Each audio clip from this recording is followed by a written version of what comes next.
Hola querida iglesia, estamos hablando acerca de la identidad que tenemos en Jesucristo. Hemos estado hablando acerca de que parte de esta identidad es que somos nueva creación, por lo tanto nuestro pecado no nos define ahora, y que también estamos unidos a Cristo, por lo tanto quien define quiénes somos hoy es Cristo. ¿Por qué? Porque estamos unidos a Él y recibimos entonces esta nueva identidad.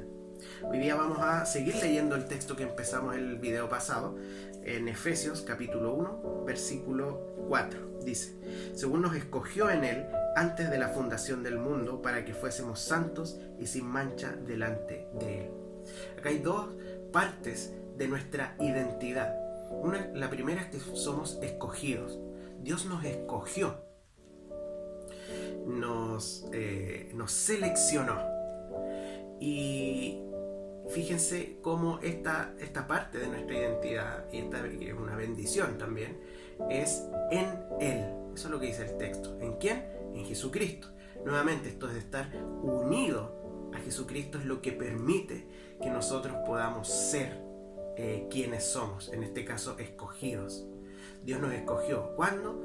Antes de la fundación del mundo. ¿Por qué? Porque Él quiso. Y lo hizo en el Señor Jesucristo. Esto no tiene que ver con nuestros méritos, con nuestras obras, o con lo que Dios sabía que íbamos a hacer, o que íbamos a pensar, o cuál iba a ser nuestra actitud. No, eso es algo que el Señor determinó.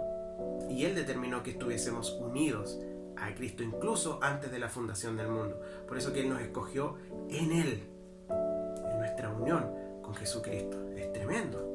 Somos escogidos, es parte de nuestra identidad. Ahora, ser escogido no es algo en sí mismo, ¿cierto? Si alguien te pregunta o tú le dices a alguien, no, yo soy escogido, la pregunta que viene es, bueno, ¿escogido para qué? Y este mismo texto nos lo dice. Dice, sido escogidos para ser santos y sin mancha. Y esto es tremendamente importante y es algo que la palabra de Dios desde el Antiguo y el Nuevo Testamento habla con mucho énfasis, que es la santidad. Tanto la santidad de Dios como la santidad de su pueblo. ¿Qué significa ser santo? Santo quiere decir apartado, separado.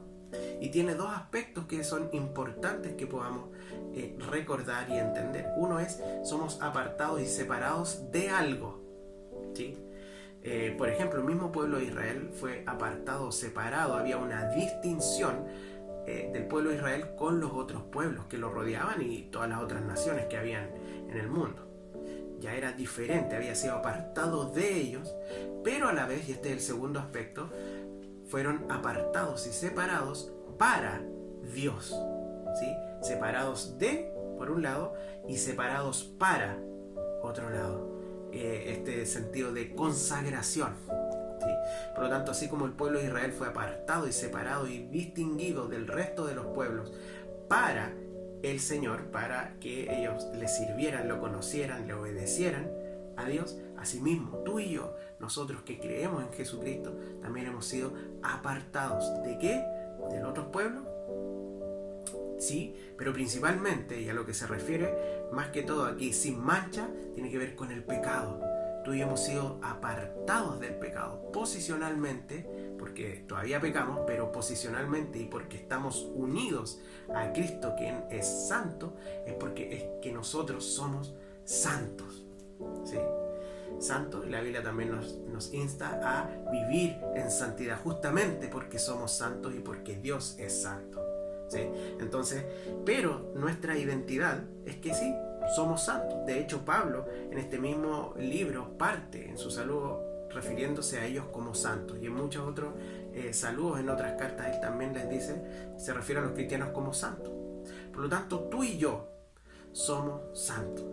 Así que, nuevamente, este es un recordatorio de que nuestra identidad no está en nuestro pecado. Quizás tú luchas con pecado hoy día, quizás aún ahora que ya has creído en Jesucristo y vives una vida para Él y has entregado tu vida a Él, quizás todavía luchas con ciertos pecados. Y ese es tu proceso de santificación. Pero eso no te define, porque a los ojos del Señor tú eres santo porque estás unido a su Hijo Jesucristo, que es santo. Así que te animo a confiar, a agradecer al Señor esta tremenda bendición y esta parte fundamental de nuestra identidad. Que tengan un muy buen día.